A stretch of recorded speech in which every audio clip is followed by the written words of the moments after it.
ओम विष्णवे नमः। ओम विष्णवे नमः।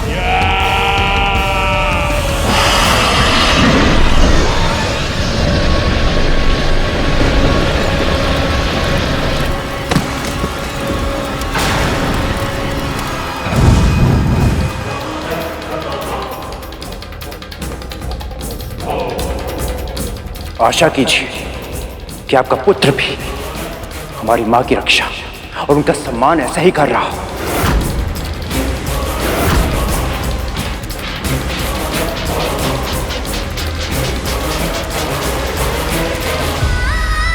न जाने मेरे गरुड़ के साथ वहां क्या हो रहा होगा। हमें आपके निर्णय की प्रतीक्षा है महाराज बलि। ये पक्षी तुम्हारे नियंत्रण में है, इसका अर्थ ये नहीं कि हम इसके अपराधों को भूलकर इसे क्षमा करते हैं। इसने ना केवल असुरों की सेना को चुनौती दी है, बल्कि मेरे पुत्र और स्वर्ग के महाराज बलि की सत्ता को ललकारा है। इसे अवश्य दंड मिलना चाहिए।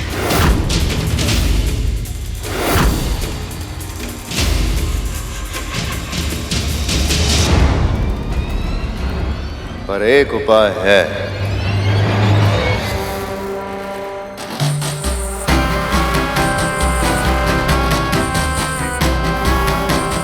यदि गरुड़ अपने घुटनों के बल बैठ के हमसे क्षमा की याचना करे और यह प्रण ले कि दोबारा कभी हमारे मार्ग में नहीं आएगा,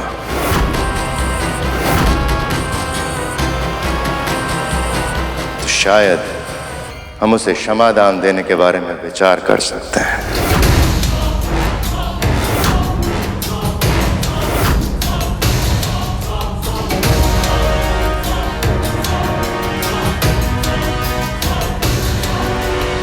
सुना नहीं तूने? घुटने के बल बैठ और क्षमा मांग।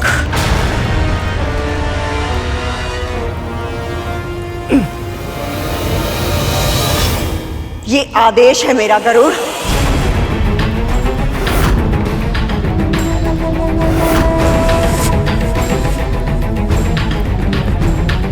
क्या हुआ? तुम्हारी माँ और नाग भाई अभी भी युद्ध स्थल में है। क्या तुम उनकी और अपनी रक्षा नहीं करना चाहते?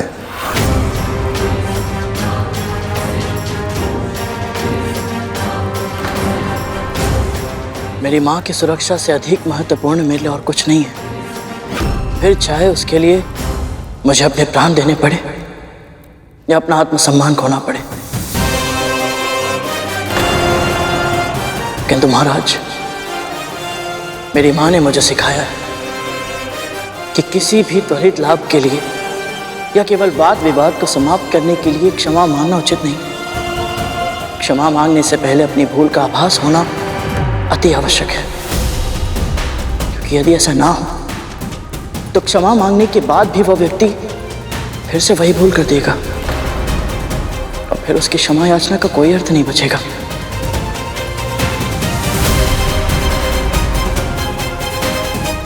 और यह सत्य है महाराज, अदिति मां की रक्षा करने के निर्णय को मैं अनुचित नहीं समझता। यदि आवश्यकता हो तो मैं फिर से करूंगा, सहर्ष करूंगा।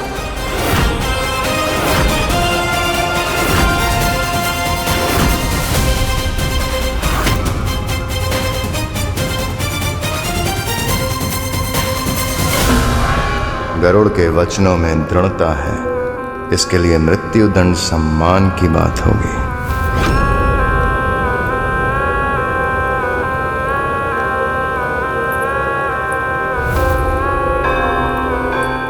पुत्र, अब किस बात की प्रतीक्षा है? असुरों के महाराज, स्वर्ग के शासक हो तुम।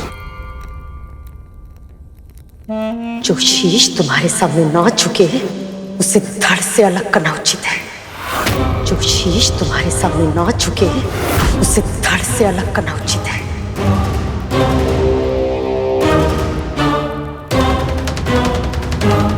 दास होकर भी इतना अभिमान।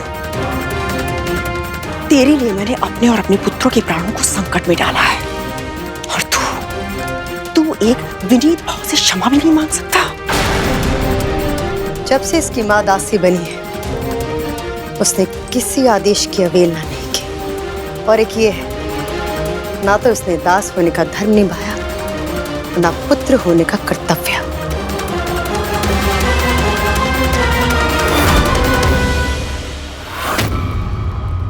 महाराज के आदेश का उल्लंघन करके तूने अपनी मृत्यु को आमंत्रण दिया है। मैं तो कहता हूं, इस पक्षी के कर्कश गायन की प्रतीक्षा ही क्यों करनी। मैं अभी यमदूत से इसका साक्षात्कार करवाता हूं।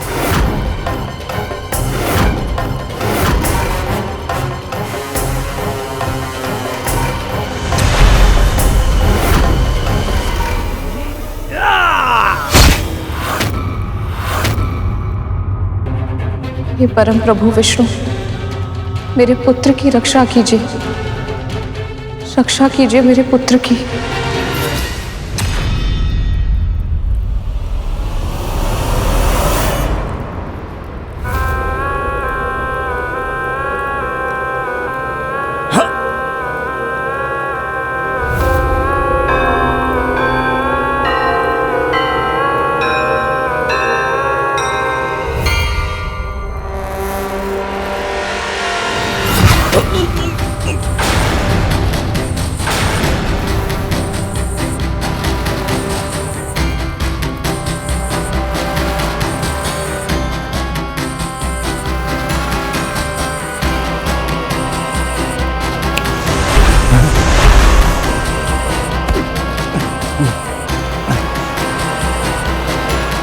मृत्यु केवल शारीरिक हिंसा से नहीं होती राहु।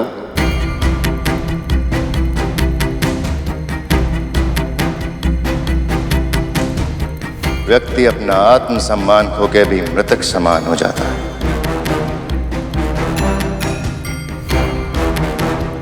यदि गरुड़ एक बार क्षमा नहीं मांग सकता तो उसे सहस्त्र बार झुकना होगा।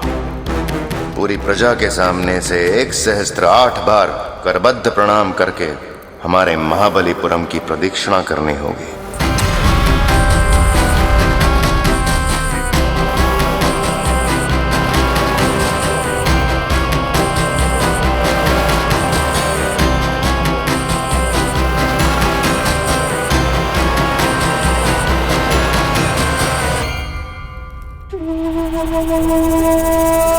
ज्ञात नहीं इसके पीछे इनकी क्या मंशा है, किंतु मां की रक्षा के लिए मैं कोई भी दंड भुगत सकता हूं।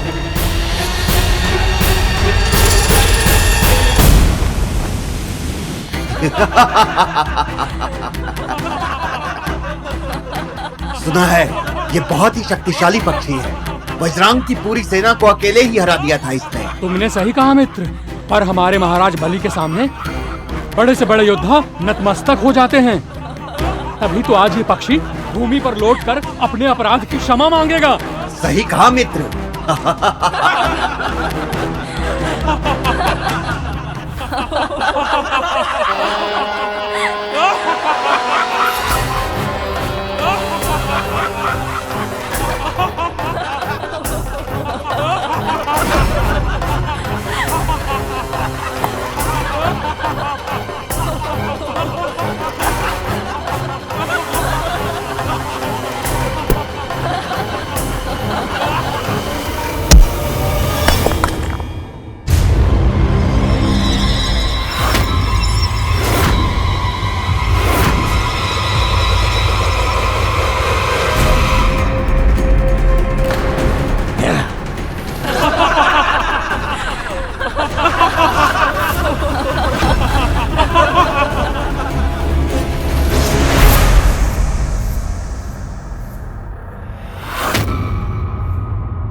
गरुड़, ये कोई साधारण पत्थर नहीं है, ये शालिग्राम है, प्रभु श्री विष्णु का प्रतीक रूप। ऐसी शिलाओं को बहुत पवित्र माना जाता है, क्योंकि प्रभु के निशान इन पर कोई मानव नहीं बनाता, अपने आप बन जाते हैं।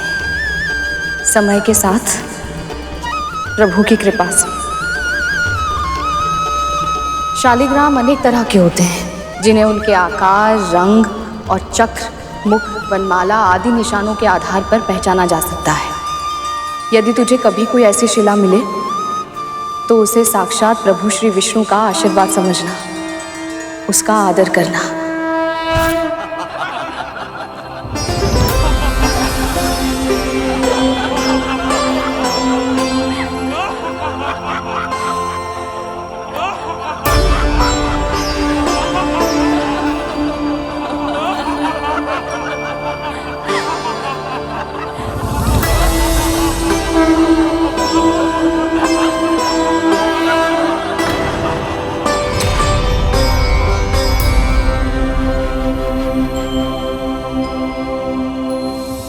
ओम विष्णवे नमः।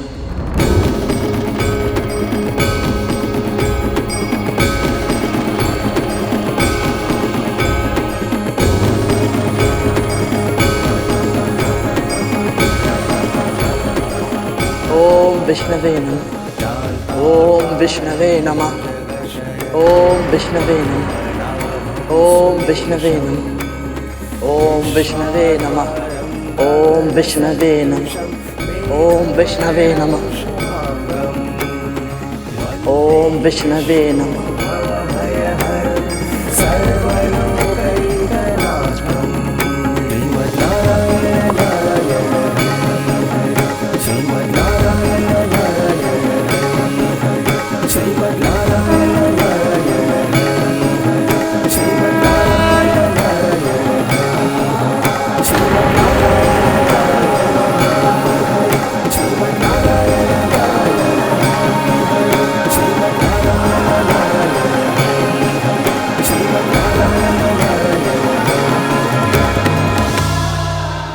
ओम विष्णवे नमः। ये पक्षी क्या कर रहा है? इसे नगर की परिक्रमा करने के लिए कहा था और ये तो सिर्फ पत्थर के चारों ओर चक्कर काट रहा है। इसको ना केवल महाबलीपुरम की, देखिए ये संपूर्ण सृष्टि की परिक्रमा कर रहा है। ओम विष्णवे नमः। ध्यान से देखिए। ओम विष्णवे नमः। ओम विष्णवे नमः। शालिग्राम।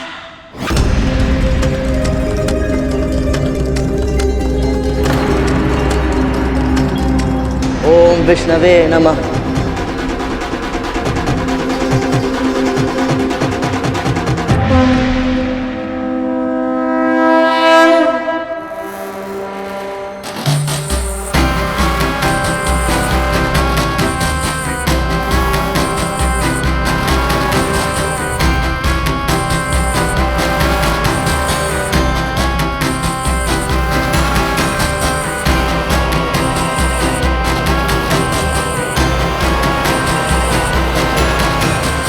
हम असुर सदा से महादेव शिवशंकर के भक्त रहे, किंतु आज तुमने शालिग्राम की परिक्रमा करके भगवान विष्णु को भी यहाँ स्थापित कर दिया है।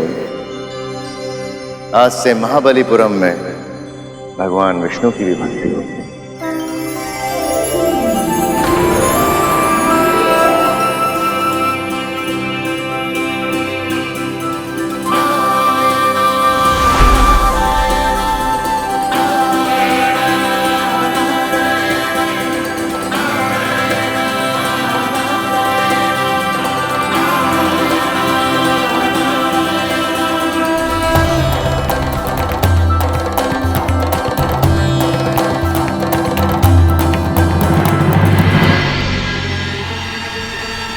उन्हा जीवित बच गया है ये गरुड़। क्या करूं जिससे यह असुरों के लिए भविष्य में खतरा ना बने।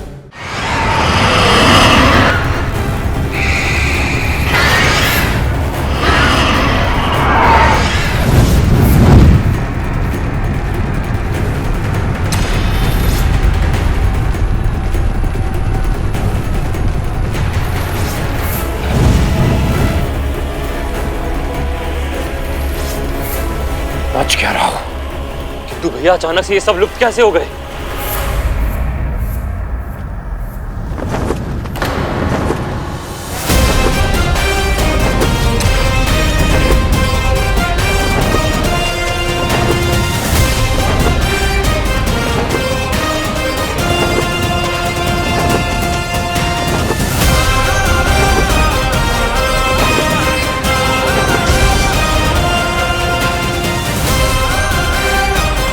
प्रभु, आपका कोटि कोटि धन्यवाद।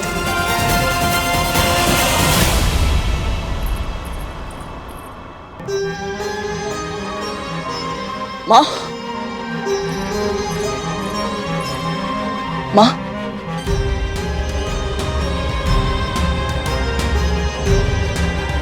इसे छोड़िए माँ, आप सकुशल हैं?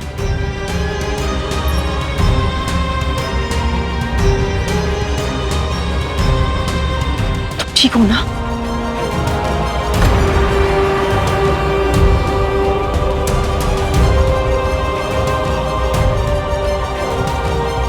आज तुम दासों के लिए मैंने मेरे पुत्रों के प्राणों को दांव पर लगाया है।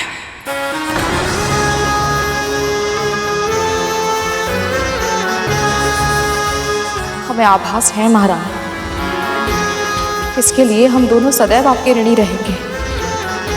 कुछ सीख अपनी मां से। ये होता है अच्छे दास का व्यवहार।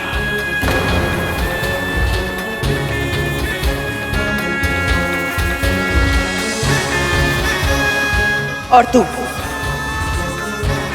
तूने इस ऋण को स्वीकार किया, बहुत अच्छा किया।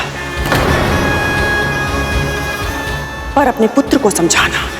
अब तक ये हमें दोष देता आया है कि हमने इसके प्राणों को संकट में डाला था, किंतु अब इसे स्मरण रहना चाहिए कि कैसे आज मैंने और मेरे पुत्रों ने इसके और तेरे प्राणों की रक्षा की है।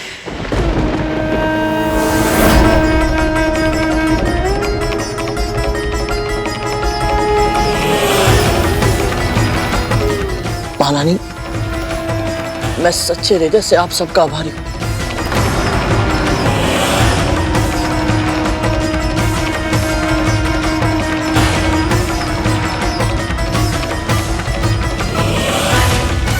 आज तो असुरों का संकट टल गया, किंतु अब करुण की बेड़ियां कस के जकड़नी होगी ताकि ये मेरे पुत्रों के लिए और कोई समस्या ना खड़ी करे।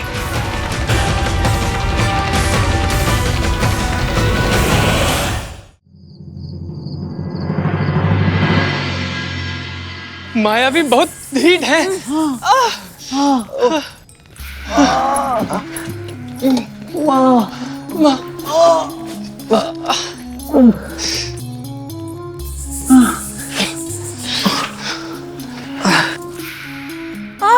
माँ, बहुत जलन हो रही है। जलन होगी तभी तो घाव स्वस्थ होगा।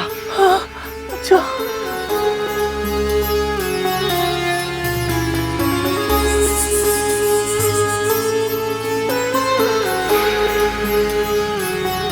माँ, सत्य कहो, जब आप अचानक से गरुड़ के साथ चली गई तो मैं भी सोच विचार में पड़ गया।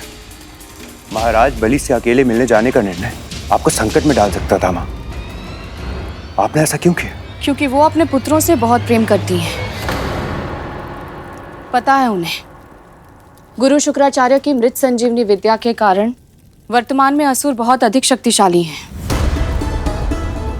उन्हें सर्पों का शत्रु बनाना नहीं चाहती कद्रू दीदी। बड़ी माँ अपने पुत्रों की रक्षा करना चाहती थी, ये तो मैं समझता हूँ माँ। पर जब दीदी माँ ने उनसे कहा कि वो मुझे असुरों को सौंप दे और ये युद्ध समाप्त हो जाएगा, तो उन्होंने मेरी रक्षा क्यों की?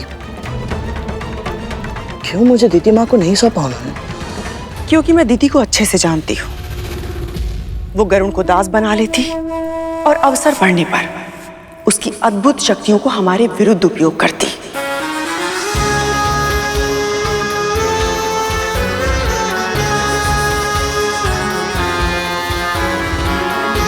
गरुड़ उसके लिए एक अचूक शस्त्र बन जाता और हमारे लिए एक भीषण संकट। गरुड़ को उसे सौंपने से मना करके मैंने न केवल दीदी और उसके पुत्रों को शक्तिशाली होने से रोका है, बल्कि गरुड़ ने उसकी मां पर एक ऐसा उपकार किया है जिसे वो चाहे भी तो जीवन भर नहीं चुका सकते। यदि कद्रू दीदी ने ये सब उपकार मानकर किया है तो उपकार ही सही। मेरे लिए इतना ही पर्याप्त है कि तू सुरक्षित है।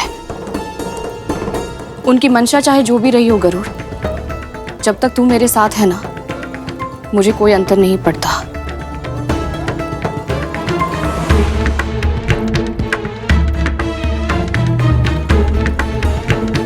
किंतु मुझे अंतर पड़ता है माँ। आखिर ऐसा क्या चल रहा है उनके मस्तिष्क में? शीघ्र ही मुझे कुछ ऐसा करना होगा कि गरुड़ और उसकी माँ मेरे हाथों की कठपुतलियां बनकर रह जाए।